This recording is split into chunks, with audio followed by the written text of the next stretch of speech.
Additional Navy films of the battle for Iwo Jima. Marine divisions eliminate positions on Mount Tirpitz, first target on Iwo's southern tip.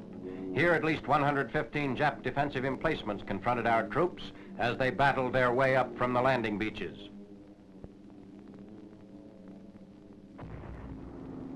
Additional waves arrived. Elements of the 3rd Marine Division reinforced the 4th and 5th Marines already in action on Iwo.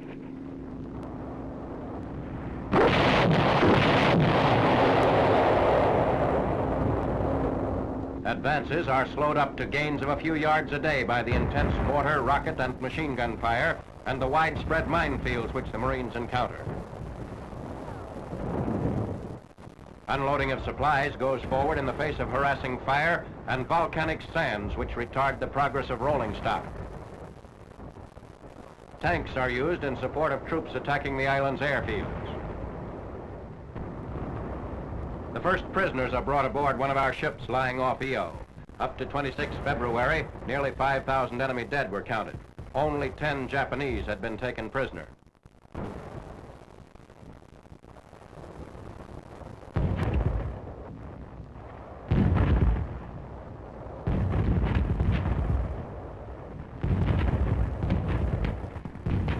For the Marines on the island, there's no slackening in enemy resistance.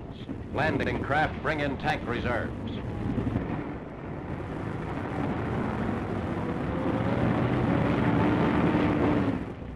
From his camera position inside one of the tanks, a Marine combat photographer records the action around Mount Tirpitz. Advance units scaling the cliffs are often pinned down by grenades and demolition charges dropped on them by Japs entrenched in caves and pillboxes.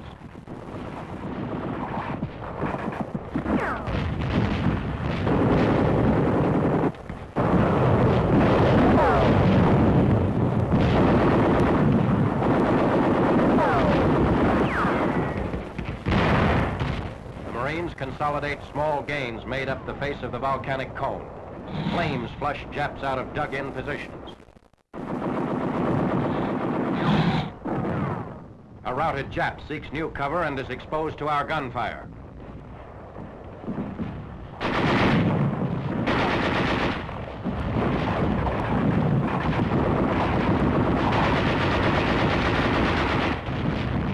Capture of Tirpitz removes one of the major obstacles to envelopment of the island's northern section.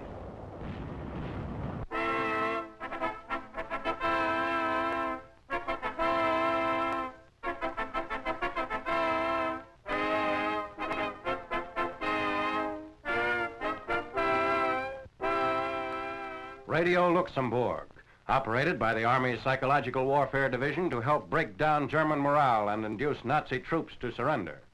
Rated at 150,000 watts, it's the most powerful long-wave station in Europe. Radio Luxembourg is on the air up to 24 hours a day and can reach even those receivers inside the Reich intended by Nazi propagandists to exclude all but German wavelengths. The station was captured when we entered Luxembourg City last year. Today it relays programs from the OWI station in London, from BBC, and from American outlets. In the Radio Luxembourg newsroom, Army intelligence and other military sources provide material for the studio's specially prepared German-language broadcasts. The daily programs include revelations of scandal and corruption inside Germany, excerpts from unmailed letters found on German soldiers, recordings in which German prisoners of war tell how well they're treated by the Allies. It also sends information to Frenchmen, Poles, and Czechs at forced labor inside Germany, instructing them in methods for slowing down Nazi production and how otherwise to aid the Allied cause.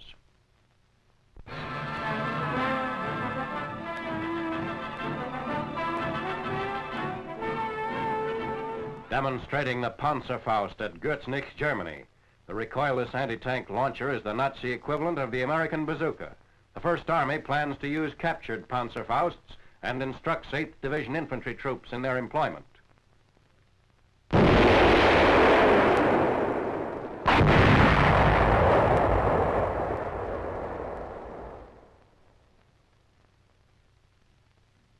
The Seine River port of Rouen is handling its greatest tonnage as vast cargoes arrive for the Allied armies at the Rhine.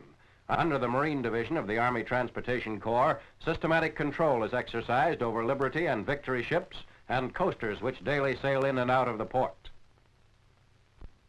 Prominent among France's great ports in pre-war tonnage, Rouen was almost completely destroyed before it fell to the Allies last summer.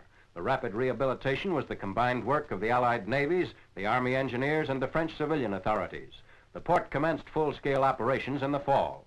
The first ship discharged 529 tons. 20,000 more tons were handled in the next 15 days, and the figure has mounted to many times that total. Ordnance outfits at Rouen prepare newly arrived tanks and vehicles for delivery to the Western Front.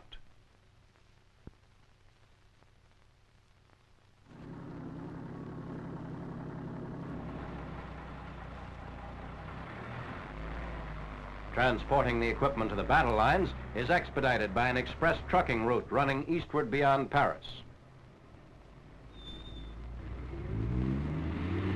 Destruction of bridges in this area necessitated construction of an unusually large bailey for two-way traffic.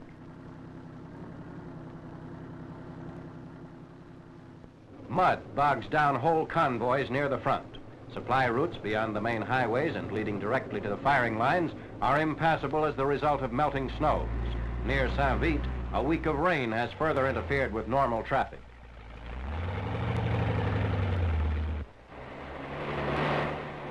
To meet this transportation emergency, the Allied command calls for airdrops of vital replacements.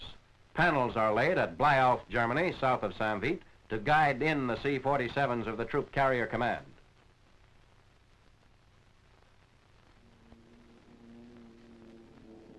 The first planes to arrive from England parachute a Pathfinder group, specially trained to direct aerial supply trains.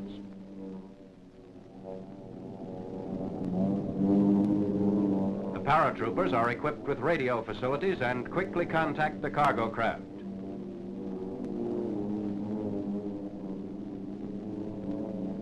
In mid-February, a total of 75 C-47s come over the 4th Division sector in 2 waves. They drop supplies, including gas, rations, and ammunition for weapons under 105 millimeter.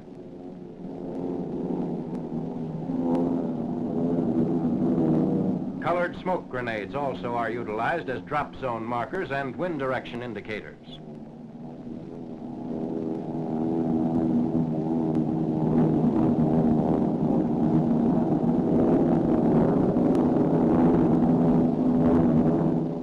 In the drops, a few gasoline drums break when they hit the ground and start small fires.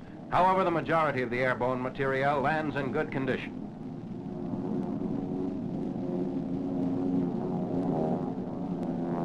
Elements of the 571st Quartermaster Railhead Battalion gather the supplies for delivery to the troops.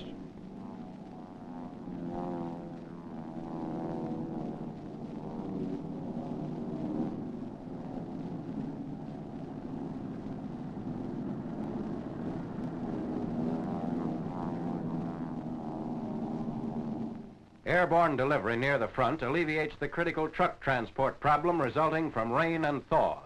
These supplies arrive as new drives are being initiated against the river barriers before the Reich.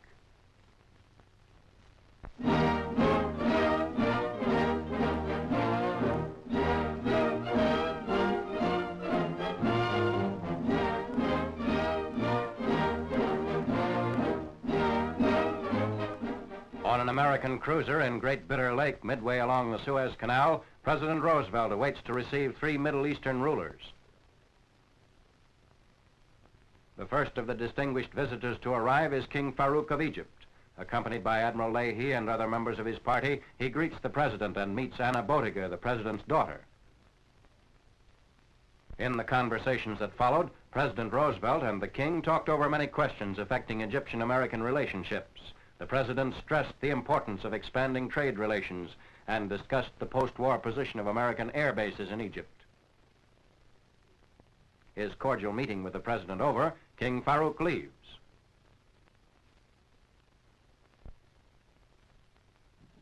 Later the same afternoon, Haile Selassie, Emperor of Ethiopia, arrives at the president's headquarters. He's accompanied by J.K. Caldwell, the American minister accredited to him, and several dignitaries. In his talk with the Emperor, the President spoke in favor of improved communications between Ethiopia and the United States, particularly by air. The Emperor enthusiastically endorsed the President's wish for closer relations between the two countries. On the day following the President's reception of King Farouk and Emperor Haile Selassie, a United States destroyer draws up beside the presidential cruiser, bringing King Ibn Saud of Saudi Arabia. The destroyer is especially decorated for the occasion with thick carpets spread on the foredeck and a royal tent sent up under the guns of the forward turret.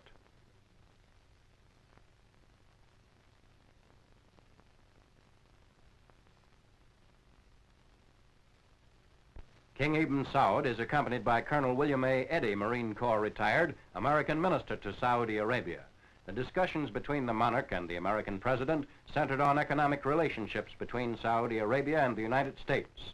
The American oil concerns have concessions which the government of Saudi Arabia has granted them. Members of the King's party inspect the cruiser.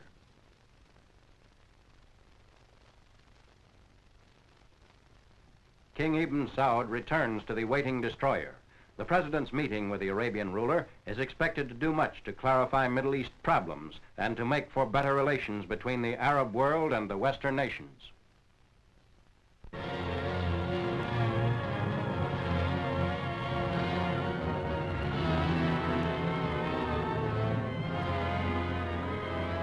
Men of the 738th Ordnance Company demonstrate assembly of a 120mm Jap mortar captured by troops of the 152nd Infantry. This is the first Jap mortar of its size and type ever taken. The three sections of the mortar, barrel, base plate, and tripod, are quickly set up for firing.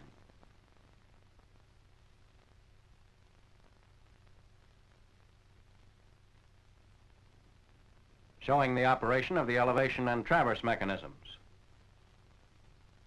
The firing mechanism is typical of Japanese mortars. Each case holds two 120mm shells. The powder dish ring is placed on the shell neck and the nose fuse made ready for insertion.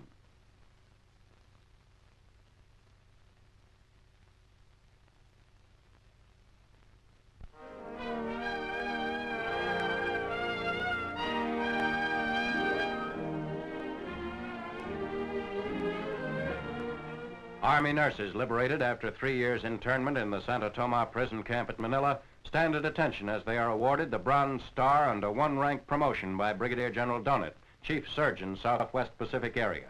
The ceremonies took place near Tacloban Airstrip, Leyte. Lieutenant Colonel Forrester, Chief Nurse, Southwest Pacific Area, assists Brigadier General Donat in presenting the Bronze Star and pinning on the new rank insignia. The nurses arrive at the airstrip where two C-54s of the Air Transport Command are ready to fly them back to the United States. The nurses were captured when Bataan fell to the Japanese. They are the first of the liberated Santo Tomas internees to be returned to their homes.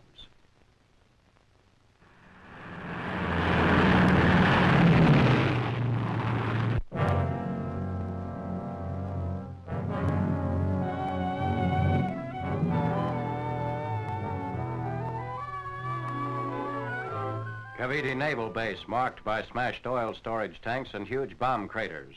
The Kanokau Sangli section of the base is shown wrecked by American bombers and Jap demolition previous to its capture by troops of the 11th Airborne Division. The Marine Railways.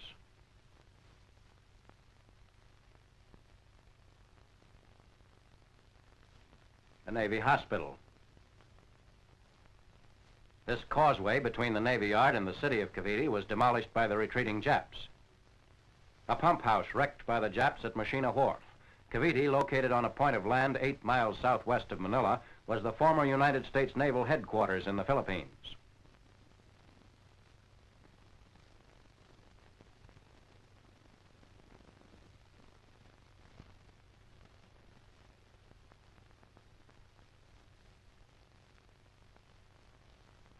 Boiler parts for the USS Trinity, an American ship under repair when the Japs seized the area in 1942.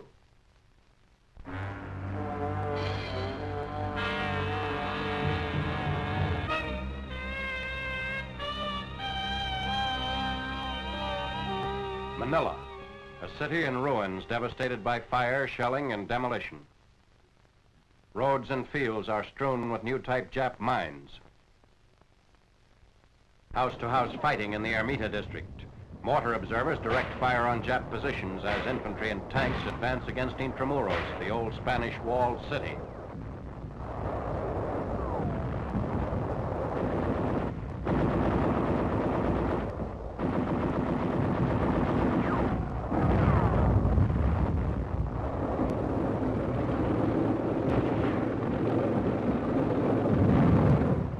.37mm anti-tank guns provide covering fire for tanks and infantry. Flamethrowers burn out Jap pillboxes. Heavy fighting at Harrison Park and Rizal Stadium, southern Manila. Troops of the 2nd Squadron, 5th Cavalry, 1st Cavalry Division dismounted, and units of a tank battalion close in on the last organized Jap resistance in this section of the city. Battle of the Ballpark. Infantry and tanks move across a Manila ballpark against Japs in the stands and dugouts. The Japs, estimated to number over 100, were equipped with machine guns and knee mortars.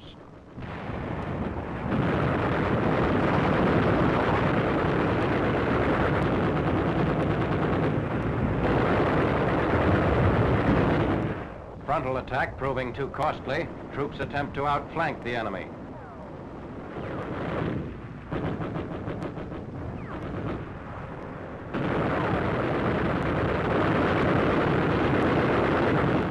Tanks close in to wipe out the last remaining Japs in the ballpark.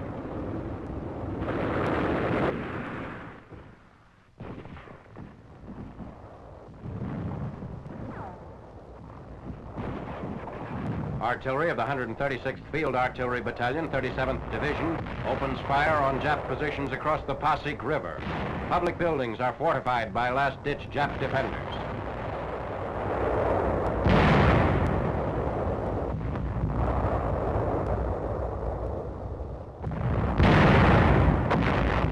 American artillery demolishes a large ice plant. For 3 days, the Japs had used the ice house as a storage depot, shelter, and base for sniping. A cannon company of the 145th Infantry set the building ablaze with 105mm shells and leveled it in 1 hour. Finding the range on the walls of Intramuros, which are about 500 yards from our gun positions. Some of the walls are 40 feet thick. The YMCA building is destroyed by artillery fire. Jap troops observed in one of the archways of the walled city. Later, these archways were destroyed by our 105mm shells. Japs, driven from their positions by concentrated artillery fire, dash for safety across an open plaza.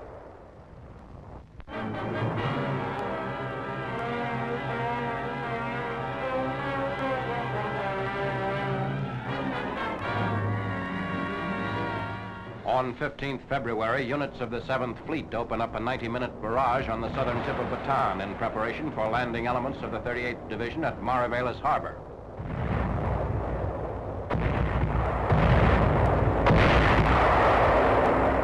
H-hour is at 1000. The first wave, consisting of a single regiment, moves toward the head of the beach. While the Higgins boats approach the shore at Mariveles, out in the bay, an air bombardment is softening up nearby Corregidor. Seizure of Mariveles will silence the harbor guns covering Corregidor. The LSTs unload at various points along the harbor's length. Beach conditions in several places hamper the bringing in of heavy equipment, but the troops quickly seize the Mariveles airstrip and begin fanning out to the north, east, and west.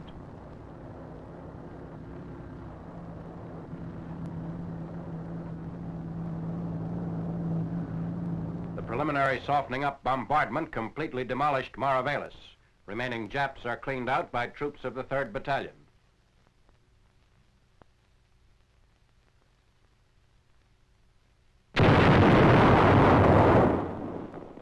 Raising the first American flag in Mariveles in almost 3 years.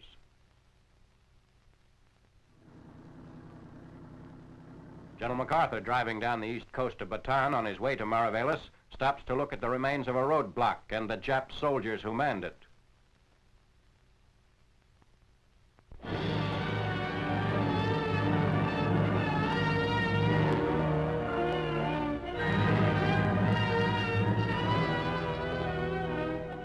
Dawn dawn, 16th February. Accompanied by Higgins boats filled with troops who landed at Mariveles, a convoy assembles off Bataan and starts across the bay toward Corregidor. Continuing the heavy air attacks that have rocked the island fortress daily for more than 2 weeks, liberators strike at sunrise. Attack bombers follow. For about an hour, they sweep the plateau at the western end of the island where the Japanese are believed to be dug in the ravines and caves. While the convoy remains at a safe distance, the destroyers and cruisers move in to join the air attack with a heavy bombardment.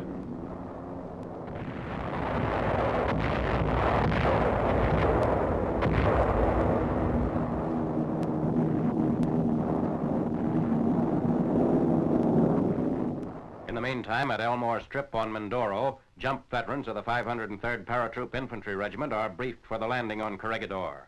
Despite the small area of the target, 2 separate fields are selected for dropping the troops.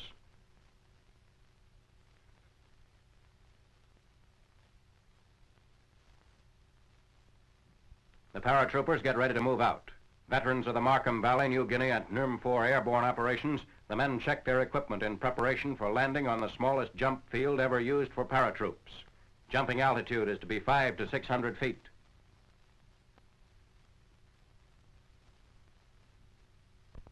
Takeoff for the mission is at 0715. The target run is an hour away.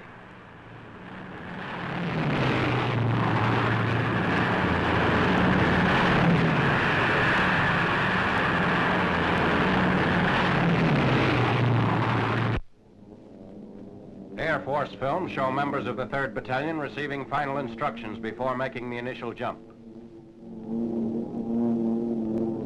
Corregidor is sighted without encountering aerial interception, and the signal is given to prepare for leaving the plane. 2 flights of C-47s head due north toward the island as they approach their targets on the first run. The planes arrive at 0830. The naval and air bombardment that began at dawn is continuing.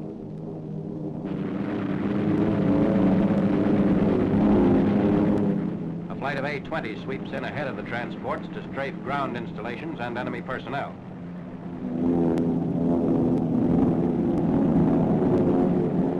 Transports come down as low as 500 feet for the jump.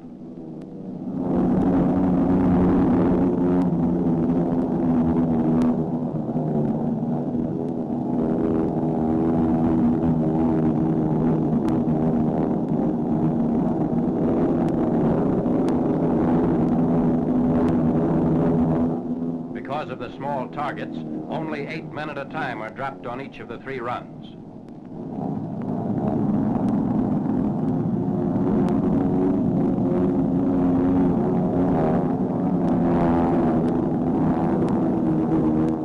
The troops aim for the golf course and the parade grounds on the rocky plateau known as Topside.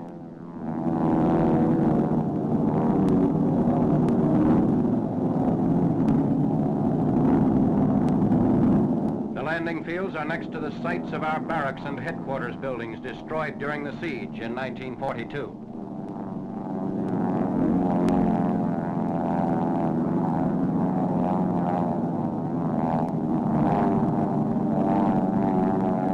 A number of paratroopers are dropped short of their targets and go over the cliffs. They climb down to the beaches, where they're picked up by PT boats.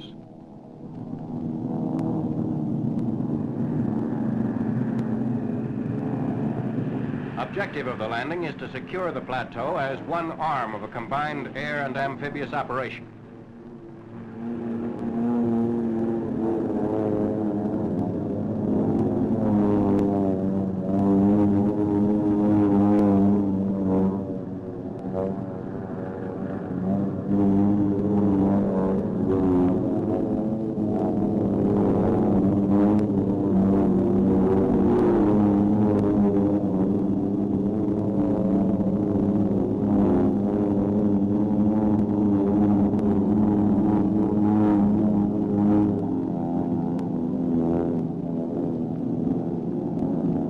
The attacking force consists of 2,500 paratroopers.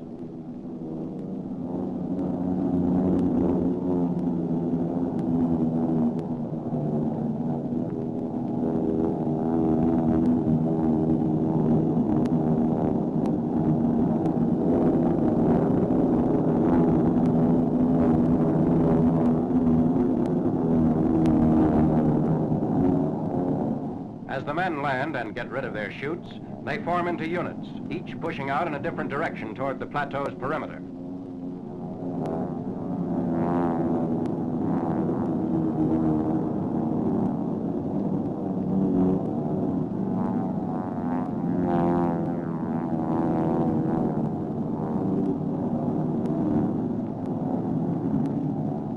Machine gun fire greeted some of the jumps, and a number of the troops are hit. Medical corps men go to work on them. Despite the small area of the targets, a full 80% of the chutes hit the assigned spots.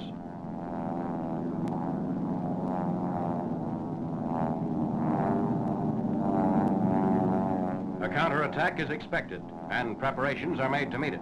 The intense air and naval bombardment has apparently stunned the Japanese, and no immediate assault develops. By 0900, the 51 transports complete all 3 runs. Machine guns and other equipment are moved into position to cover the amphibious invasion, and patrols advance to scout the topside plateau. While the paratroopers land on topside and push toward its perimeter, the air and naval bombardment continues to soften the island for a landing from the sea.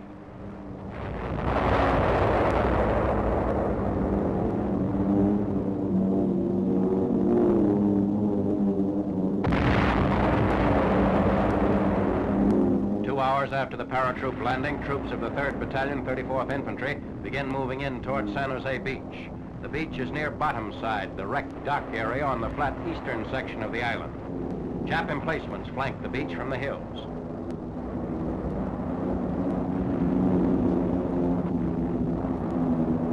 In spite of the heavy pre-landing barrage, mortar, machine gun, and small arms fire meet the men as they hit the shore.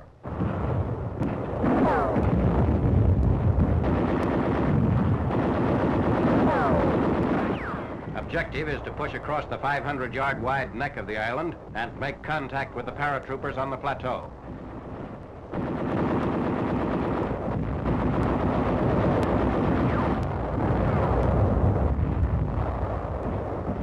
The beach is heavily mined, and most of the first vehicles to land are damaged.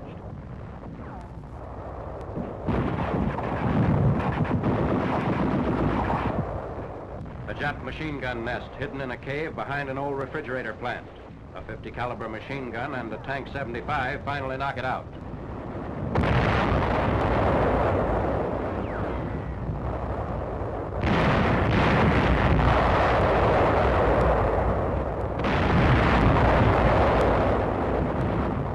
By early afternoon, the 3rd Battalion moves forward to establish contact with the paratroopers.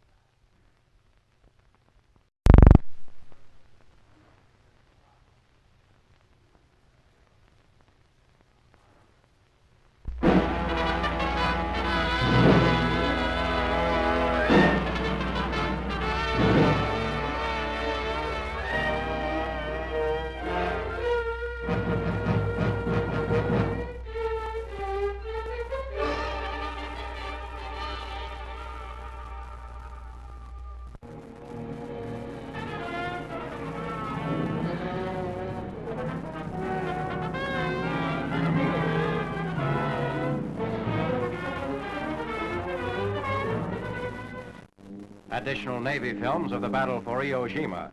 Marine divisions eliminate positions on Mount Suribachi, first target on Iwo's southern tip. Here, at least 115 Jap defensive emplacements confronted our troops as they battled their way up from the landing beaches.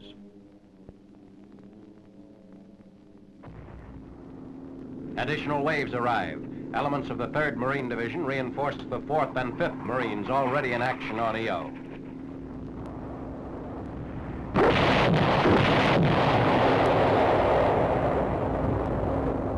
Advances are slowed up to gains of a few yards a day by the intense mortar, rocket, and machine gun fire and the widespread minefields which the Marines encounter.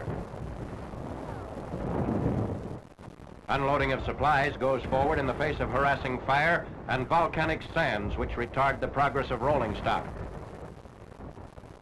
Tanks are used in support of troops attacking the island's airfields. first prisoners are brought aboard one of our ships lying off Iwo. Up to 26 February, nearly 5,000 enemy dead were counted. The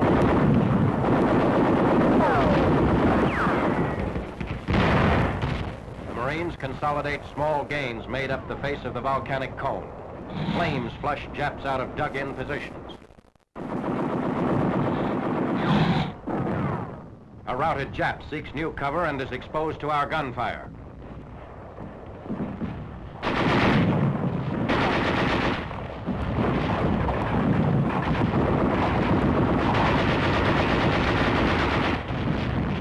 Capture of Tirpitz removes one of the major obstacles to envelopment of the island's northern section.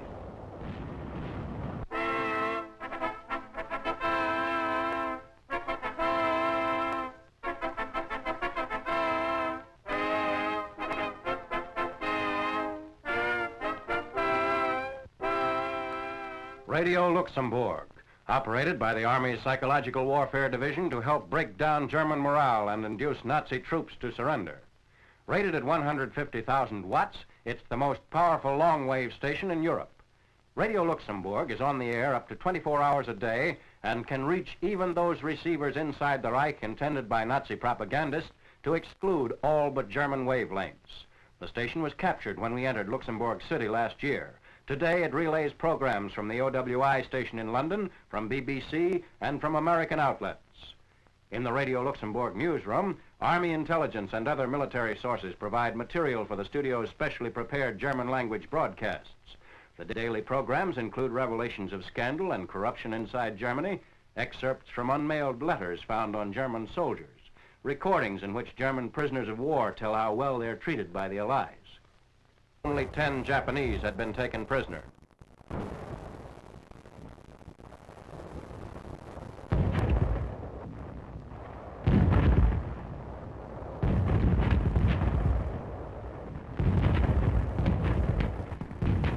For the Marines on the island, there's no slackening in enemy resistance.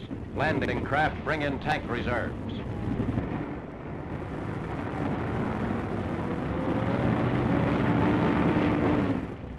From his camera position inside one of the tanks, a Marine combat photographer records the action around Mount Tirpitz. Advance units scaling the cliffs are often pinned down by grenades and demolition charges dropped on them by Japs entrenched in caves and pillboxes.